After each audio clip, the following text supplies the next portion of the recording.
9절로 10절 말씀, 신약성경 282면 고린도전서 15장 9절로 10절까지의 말씀을 우리가 함께 한 목소리로, 두 절이니까 한 목소리로 함께 보도록 하겠습니다.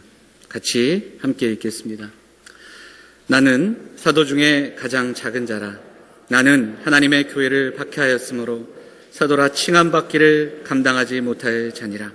그러나 내가 나된 것은 하나님의 은혜로 된 것이니 내게 주신 그의 은혜가 헛되지 아니하여 내가 모든 사도보다 더 많이 수고하였으나 내가 한 것이 아니요 오직 나와 함께 하신 하나님의 은혜로라. 아멘. 호산나 찬양대 찬양하시겠습니다.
아멘. 귀한 찬양 감사드립니다. 할렐루야. 날이 많이 춥지요? 예. 교회는 덥지요? 예. 추운 계절이 시작되고요.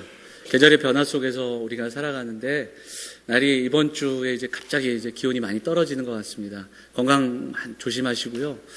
감사절 앞두고 한 해를 좀 돌아보면서 감사의 제목들을 나누고 있는데 무엇보다도 건강함으로 그리고 강건함으로 한 해를 잘 마무리하실 수 있었으면 좋겠습니다. 그래서 올 한 해 동안 주셨던 귀한 은혜들을 되돌아보고 다음 주에는 우리 온 성도가 함께 감사함으로 그 문에 들어가는, 감사함으로 하나님 앞에 영광 돌리며 예배하는 귀한 감사절이 되었으면 좋겠습니다.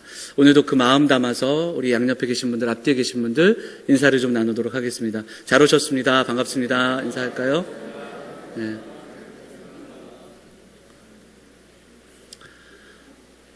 잠시 기도하겠습니다.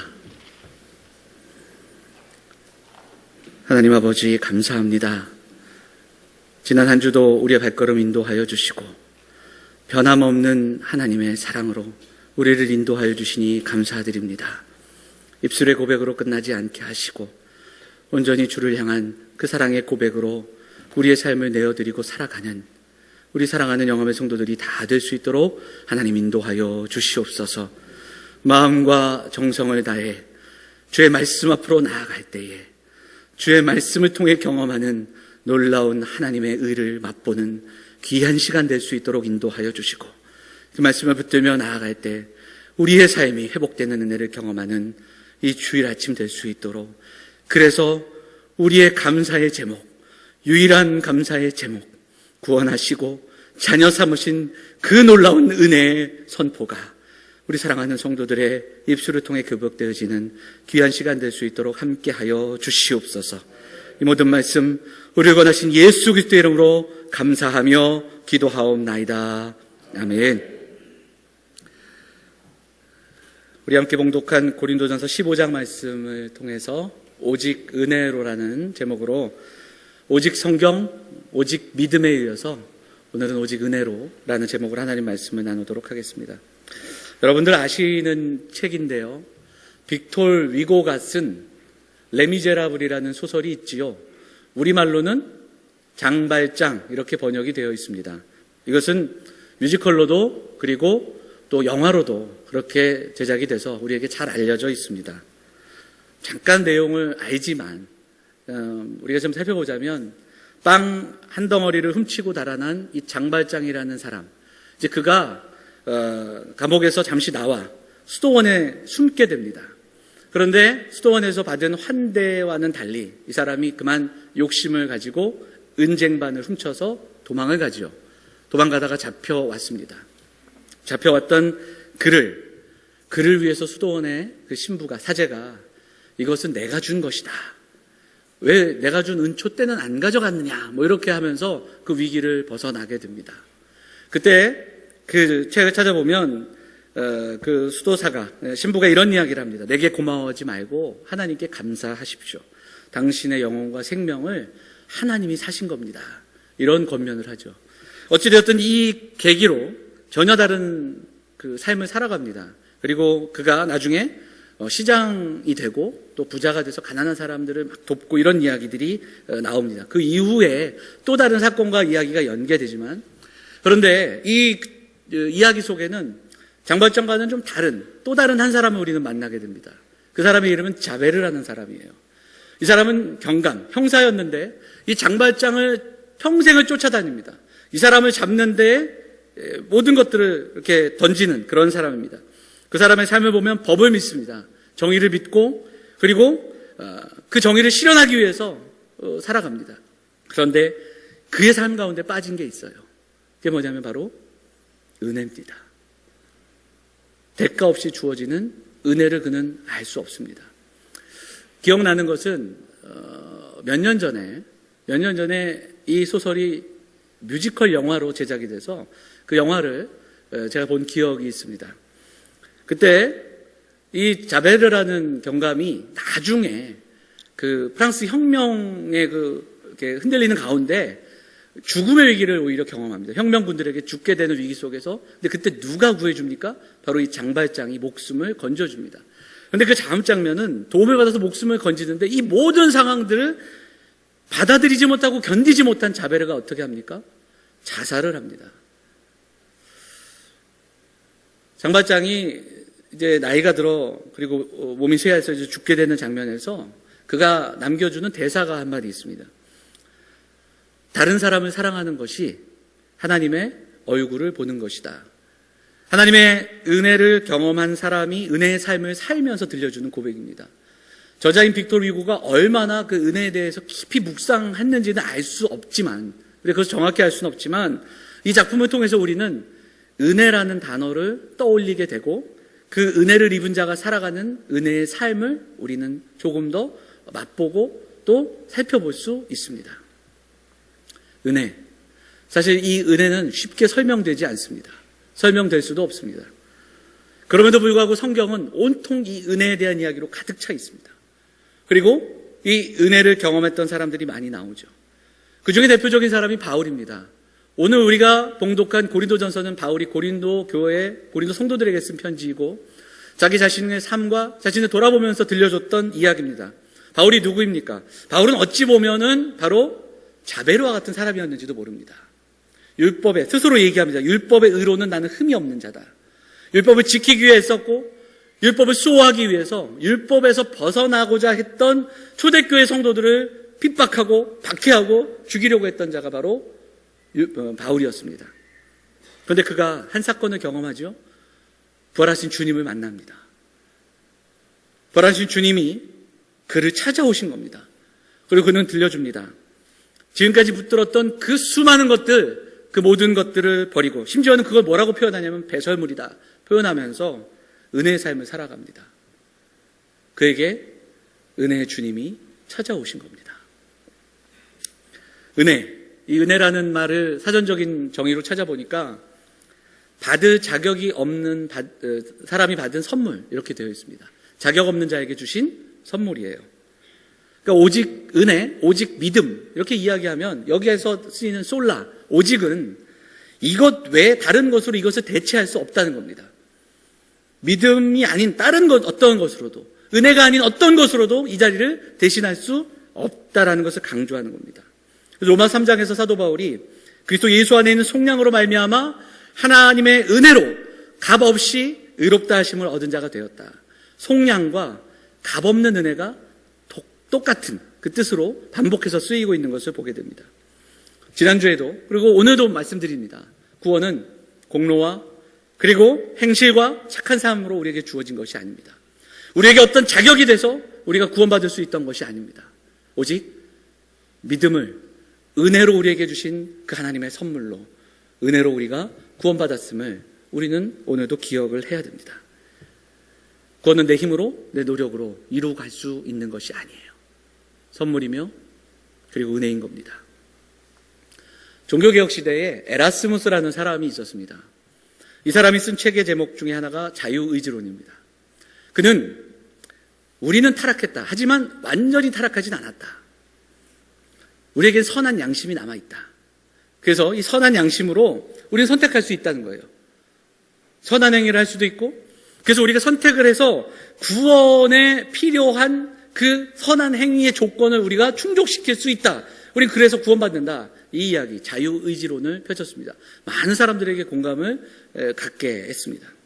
구원은 하나님이 시작하셨지만 우리에게도 선택의 몫이 분명히 있다. 이야기를 들려줍니다. 루터는 이것에 반해서 노예의지론이라는 그 이야기를 펼칩니다. 결코 자유의지로 우리가 구원을 이뤄갈 수 없다는 겁니다. 그러니까 우리가 구원, 하나님의 의를 얻을 때, 의롭게, 우리가 의롭다 칭함을 받는 이 모든 것은 오롯이 하나님으로부터 시작되어 하나님으로부터 완결된다는 사실입니다.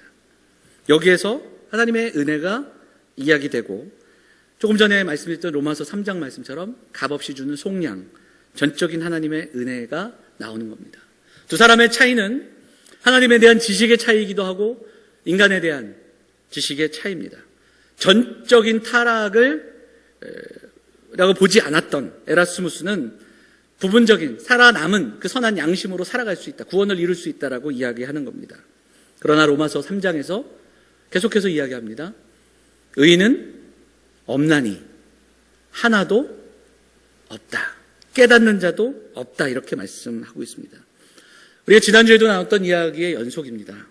내가 믿어서 내가 하나님의 의를 받게 된 것이 아니라 하나님의 신실하심이, 오직 의인이 믿음으로 살아갈 수 있는 그것은 하나님의 신실하심이 예수 그리스도의 신실하심으로 우리에게 다가오고, 그리고 우리에게 믿음을 선물로 주셨기에 우리는 그 믿음으로 살아가게 되는 겁니다.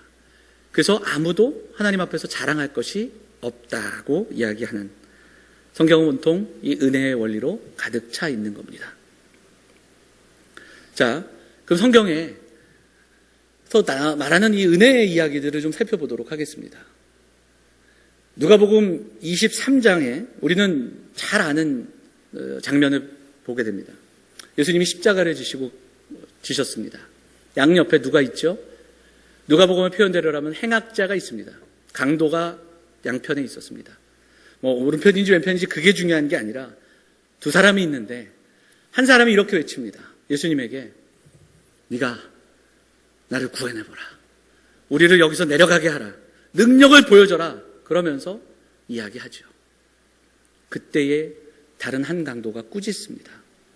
23장 40절에 보면 한 사람이 그 사람은 오히려 꾸짖어 이르되 내가 동일한 정죄를 받고서도 하나님을 두려워하지 아니하느냐.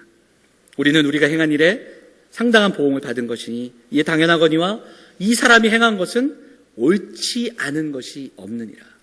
아마도 이 두 사람 다 예수님에 대해서 어느 정도 들었던 것 같습니다. 그리고 지금 가까운 지척에서 주님을 바라보고 있습니다.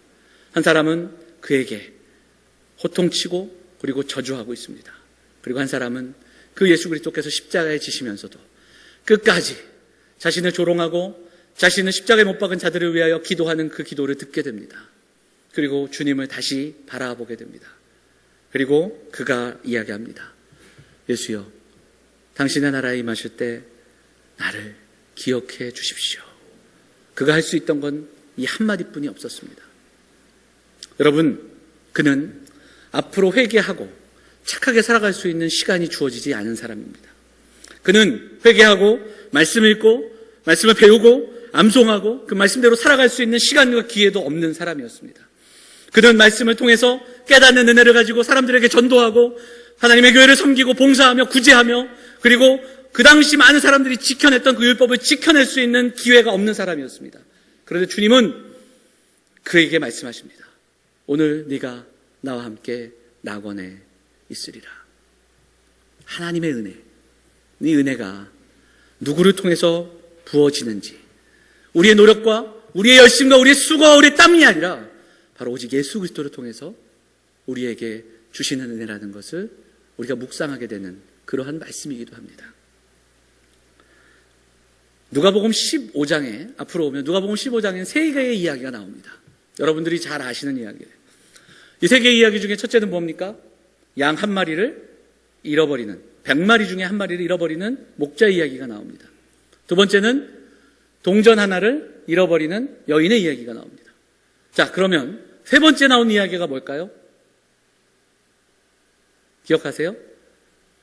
자, 100마리 중에 한 마리 동전을 잃어버렸어요. 세 번에 뭘 잃어버렸을까요? 아들을 잃어버렸죠. 집을 나간 아들의 이야기가 나옵니다. 이야기가 한꺼번에 15장에 소개됩니다. 반복되는 공통점은 잃어버렸다는 거예요. 그리고 두 번째는 다시 찾습니다. 그리고 한 가지 더 붙이자면 그 찾은 그 주인들은 어떻게 합니까? 기뻐 잔치를 엽니다. 여러분, 근데 이 말씀을 곰곰이 묵상하고 살펴보면 이해가 되지 않는 구절들이 많습니다. 우리의 계산과 우리의 상식으로는 쉽게 이해되지 않습니다. 양이 9마리가 있는데 한 마리 잃어버렸다 해서 그 한 마리를 찾아갑니다. 동전 하나를 찾았다 해서 이웃들을 불러 잔치를 베풉니다. 자기의 재산을 나눠가지고 나가서 그 배역했던 그 아들이 돌아왔다라는 그 이유로 모든 것들을 용서하고 옷을 입히고 이웃들을 불러 잔치를 베풉니다. 심지어는 이것이 이해되지 않아서 분노했던 한 사람이 집에 들어가지 않고 있죠. 그게 누굽니까? 그 집의 큰아들입니다.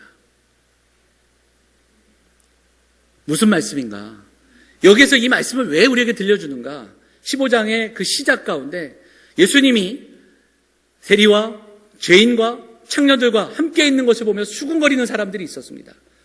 그들을 향해 들려주시는 이야기예요. 이 이야기 속에서는 예수님의 마음, 우리가 알고 있는 경제적인 논리가 사라집니다. 심지어는 필립 얀시라는 사람은 이 이야기를 우리에게 들려주면서 너무나도 잔혹한 계산법이다, 이렇게도 이야기합니다.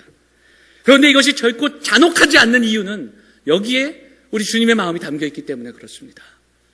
그리고 그 양을 잃어버린 목자의 마음이 우리 주님의 마음이었고, 그리고 그 동전을 찾은 기쁨의 마음이 우리 주님의 마음이었고, 아들이 돌아와 그 기쁨을 감출 수 없는 아버지의 마음이 우리 주님의 마음, 하나님 아버지의 마음이기 때문에 그렇습니다. 그리고 또 한 가지, 그 한 마리, 갈 길을 몰라 죽을 수밖에 없는 그 길로 가던 그 양 한 마리가 누구였는가? 잃어버렸던 동전이 누구였는가? 집을 나갔다가 그 죄 가운데 감히 돌아올 수 없어 고개를 들지 못하고 돌아왔던 그 아들이 누구였습니까? 바로 저와 여러분이기 때문에 이 말씀은 우리에게 은혜가 되는 겁니다. 이 잔혹하고 그리고 이해될 수 없는 계산법이지만 그 계산법의 가장 큰 수혜자는 누구인가? 바로 저와 여러분이기 때문에 이것은 은혜 아니면 설명할 수 없는 이야기라는 겁니다. 프레디 크레독이라는 신학자가 있습니다.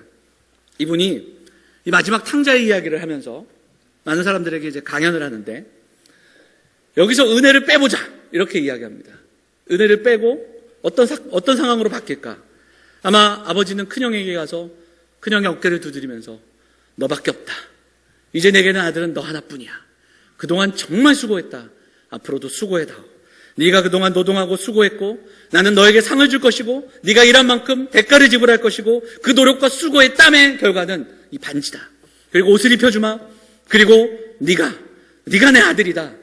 집 나간 둘째 더 이상 내 아들이 아니다. 바로 이 탕자의 이야기에서 은혜가 빠진다면 이렇게 되지 않겠습니까? 설교하니까. 그때 그렇게 강의를 하니까 앞에 앉아있는 사람들이 끄떡거리면서 이제 좀 이해가 되네. 이게 맞는 얘기지. 뭐 이렇게 반응을 하더래요.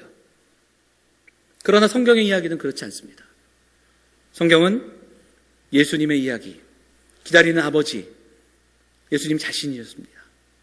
세리와 창녀와 병든 자와 가난한 자, 불의한 자들을 찾아오셔서 그들과 함께 하시고 그들과 먹고 마시며 그들을 부르신 그 주님의 마음, 그 아버지의 애타는 마음이 우리 주님의 마음, 은혜였습니다.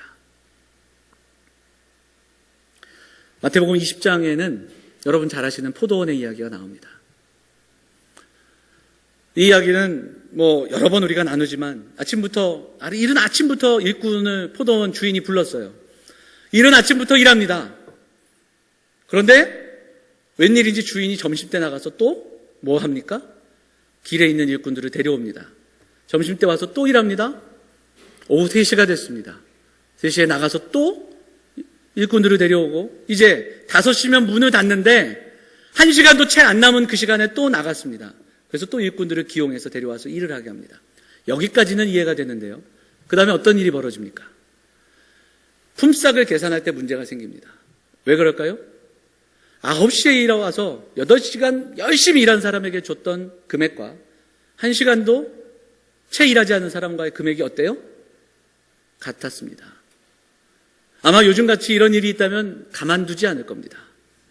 공정인가요? 그런데 막 그렇게 신고하고 막 그럴 겁니다. 그런데 우리의 계산과는 다른 원리가 적용이 되죠. 근데 이 이야기에서 우리는 어디에 있습니까? 우리가 누구냐고요? 우리는 1시간도 채 남지 않은, 심지어는 거의 막바지 문 닫을 때 우리를 불러주셔서 일한 것도 없는데 똑같이 여겨주시는 그 주인 앞에 몸둘 바를 몰라 머리 숙이고 있는 마지막에 들어온 일꾼이 바로 저와 여러분일 때 이 말씀은 은혜로 다가오는 줄입니다. 은혜는 명제로 그리고 개념으로 설명할 수 없습니다. 그럼에도 불구하고 성경은 이 은혜로 꽉 차 있습니다. 그리고 우리에게 이 은혜의 이야기를 들려줍니다. 어떠한 자격이 있는 것도 아닙니다. 성경에 나오는 수많은 인물들, 수많은 믿음의 사람들이 그럼 자격이 돼서 믿음을 받았고 그 믿음으로 살아갔느냐? 그렇지 않습니다. 평생을 살아가면서 온통 깨와 그리고 자기의 능력으로 복을 얻기 위해서 발버둥 치며 살았던 사람이 있습니다. 그런데 그가 나중에는 심지어 하나님과 씨름까지 합니다. 그럼에도 불구하고 하나님은 그의 삶을 다스리시고 그를 치시고 또 그를 이끄셔서 이스라엘이라는 이름을 허락하십니다. 그가 누굽니까? 야곱입니다. 한 사람은 왕으로 부름받았습니다. 힘들고 어려운 그 우여곡절 끝에 왕이 돼서 이제는 힘과 권력과 모든 것을 지니고 있던 그때, 그 권력의 정점에 섰던 그때 간음을 저지릅니다. 간음으로 끝났습니까? 살인을 저지릅니다. 그런데 그가 눈물로 회개하며 돌아올 때 하나님 막지 않으시고 맞아주시고 받아주십니다. 그리고 그는 하나님 마음에 합한 사람으로 우리에게 기억됩니다. 누굽니까? 다윗입니다. 예수님을 가장 가까이 따르던 제자가 있었습니다. 예수님이 십자가 달리실 때 멀찍이 서 가면서 예수님을 부인했고 예수님을 저주하며 따라가던 그 제자.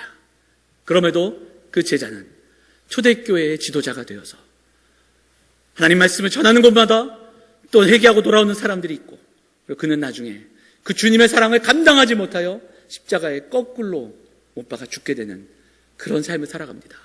베드로의 이야기입니다. 그리고 오늘 고린도전서 15장 고린도전서를 우리에게 들려주는 이 놀라운 고백을 들려주는 이 사람은 예수 믿는 사람들을 핍박했습니다. 그리고 죽이려고 했고 심지어는 지금 죽이려 가는 길에, 그 예수를 핍박하러 가는 길에 부활하신 주님을 만나게 됩니다. 그래서 사도 바울은 사도행전에서 여러 번 자기 간증을 하는데 그 간증의 정점은 항상 담에색이었습니다. 나 같은 것도 만나주신 주님, 그 이야기를 들려줍니다. 여러분, 이 모든 것들을 어떻게 설명할 수 있겠습니까? 어떠한 화려한 문장으로, 어떠한 명제로 이 모든 것들을 설명할 수 있겠습니까? 설명할 수 없습니다. 오직 은혜로만이 가능한 겁니다. 값없는 은혜. 그 이후에도 하나님은 끝없이 우리의 삶에 이 놀라운 은혜로 다가오시고, 은혜로 구원받은 우리의 삶 속에서도 하나님은 은혜의 삶을 허락하신 줄 믿습니다. 제가 한 사람 이야기만 더 하도록 하겠습니다. 1725년에 영국의 한 가정에 한 아이가 태어납니다. 어릴 적에 어머니가 돌아가신 이후에 삐뚤어지기 시작합니다. 그리고 그는 배를 탑니다. 배를 타고 일꾼으로 또 뱃사람으로 살다가 그 뱃사람에서 선장으로까지 승진하게 돼요. 근데 이 배가 어떤 배였습니까? 노예선이에요. 아프리카에 가서 많은 사람을 잡아다가 또 이곳에 팝니다. 또 아프리카 가서 또 사람들을 잡아다가 파는 그런 노예 선장으로 잔인한, 혹독한 그러한 일들을 감당하는 사람입니다. 그런데 어느 날 배풍을 만나 죽음의 위기를 겪으면서 어릴 적에 어머니를 통해서 들었던 기도, 그리고 하나님을 기억하며 기도합니다. 살려달라고, 살려달라고. 그때 한 줄기 은혜의 빛을 경험하고 이후에 그는 조금씩 하나님 앞으로 나아갑니다. 그리고 이후에는 모든 것들을 내려놓고 복음을 전하는 사람으로 살아갑니다. 그 사람의 이름은 존 뉴턴입니다.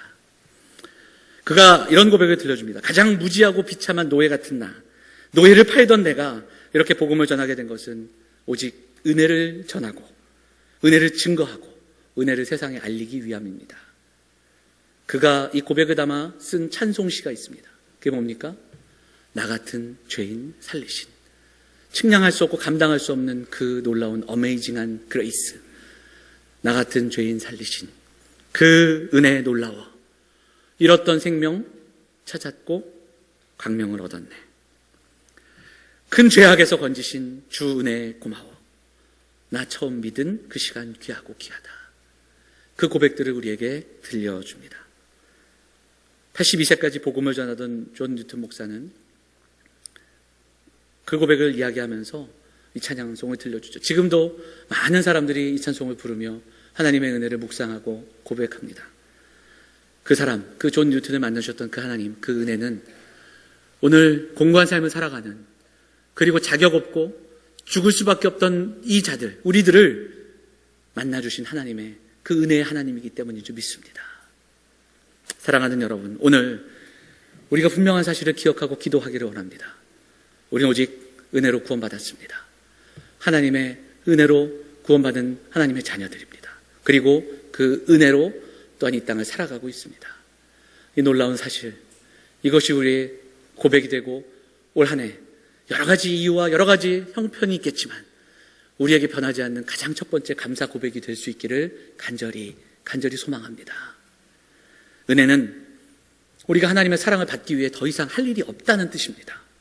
하나님이 우리를 이미 은혜로 사랑하시기 때문입니다. 은혜는 그 어떤 어떤 것도 우리를 향한 하나님의 사랑을 약화시키거나 그리고 끊을 수 없다라는 선언입니다. 그 은혜를 깨달은 자들이 진정으로 감사하며 감격하며 살아갈 수 있는 겁니다. 사도 바울이 오늘 본문을 통해서 이야기하는 것이 바로 그런 이야기죠. 우리에게 이야기합니다.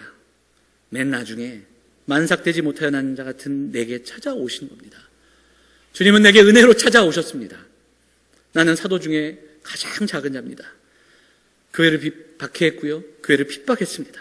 나는 여러분 사도라 칭함받을 자격조차 없습니다. 그러나 하나님은 내게 은혜로 다가오셨습니다.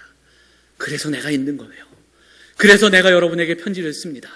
내가 그 은혜를 헛되이 하지 않을 겁니다. 내가 수고하고 애썼지만 그것조차도 하나님의 은혜입니다. 이렇게 고백하고 있는 겁니다. 오직 나와 함께 하신 하나님의 은혜입니다. 오늘 이 하나님의 은혜가 저 여러분의 가슴을 적시고 우리 사랑하는 성도들에게 묵상되고 우리가 그 은혜 붙들고 기도하면서 한 걸음 더 나아가는 우리 사랑하는 영암의 성도들이 되어주시기를 부탁을 드립니다. 우리는 오늘 세례 예식을 앞두고 있는 시간입니다. 하나님은 우리에게 은혜의 방편을 주셨습니다. 은혜의 방편은 말씀과 성례입니다. 그리고 기도입니다. 하나님의 말씀을 붙들고 기도하며 나아가야 합니다.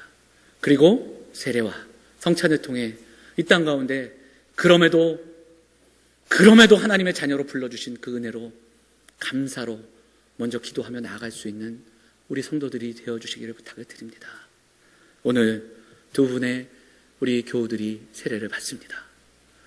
온 교회가 잃은 양 한 마리를 찾고 동전을 찾고 아들을 찾아 기뻐하시는 그 주님의 마음을 품며 오늘 우리가 함께 기뻐하고 감격하며 하늘나라의 잔치를 경험하는 시간이 될 수 있기를 간절히 소망합니다. 여기 앞에 두 분이 계십니다. 하나님께서 은혜를 주셔서 불러주셨습니다. 그리고 은혜를 붙들고 살아가기를 이제는 소원하고 성도들 앞에 결단하는 시간입니다. 우리 김향란 성도님은 2년 전에 제가 영암교회 오자마자 한 3주가 됐을까요? 제 기억엔 그렇습니다. 그때 우리 교회를 처음 찾아오셨습니다. 60평생 그 이상 60년이 넘도록 교회를 한 번도 다녀본 적이 없는 분입니다. 그때 우리 아저씨께서 돌아가신 우리 고 아저씨께서 굉장히 아프셨습니다. 교회를 처음 방문하신 우리 김양란 선도님이 제가 기도를 하려고 하는데 제 손 꼭 붙잡고 우리 아저씨가 너무 아파요. 그렇게 말씀하셨습니다. 그리고 함께 우리 장로님들과 기도했습니다. 근데 2주 후에 전화를 받았어요. 우리 그 아저씨께서 돌아가셨다고 전화를 받고 제가 장례식장을 찾아갔습니다. 우리 김양란 성도님이 저를 맞이하면서 하나님께서 편안하게 데려가 주셨다고, 기도를 들어주셨다고 그 놀라운 고백을 들려주셨습니다. 그리고 2년 동안 성실하고 신실한 모습으로 하나님의 교회를 섬기며 예배하시고 오늘 이렇게 하나님 앞에서 그리스도의 새 사람을 입는 그 고백으로 함께 세례를 받습니다. 우리 신세원 형제가 세례를 받습니다. 우리 신세원 형제는 작년에 우리 교회, 올해인가요? 올해 우리 교회 처음 나왔을 때 몸과 마음이 많이 아픈 모습으로 나왔었습니다. 그런데 하나님께서 우리 형제 붙잡아 주시고 그 마음 이끌어 주셔서 좀 교회에 섬기고 특별히 참 옆에서 우리 교우들 많이 또한 아껴주시고 기도해 주시고 특별히 감사한 것은 우리 정찬문 장로님, 우리 신세원 형제 특별하게 아껴주셔서 이끌어 주시고 그래서 오늘 믿음으로 또 이렇게 성도들 앞에서 하나님의 자녀됨을 선언하고 세례를 받습니다. 이야기 나누면 그동안 몸도 마음도 또 많이 회복되고 이제는 세례 받고 내년에 성가대도 하겠다고 이제 고백하면서 귀한 고백으로 나아갑니다. 일일이 다 말씀드릴 수 없지만 이런 모든 것들을 어떻게 우리가 우리 입술과 우리의 계획과 우리의 뜻으로 설명을 할 수 있겠습니까? 하나님의 은혜가 아니면 어찌 우리가 이런 은혜를 맛볼 수 있겠습니까?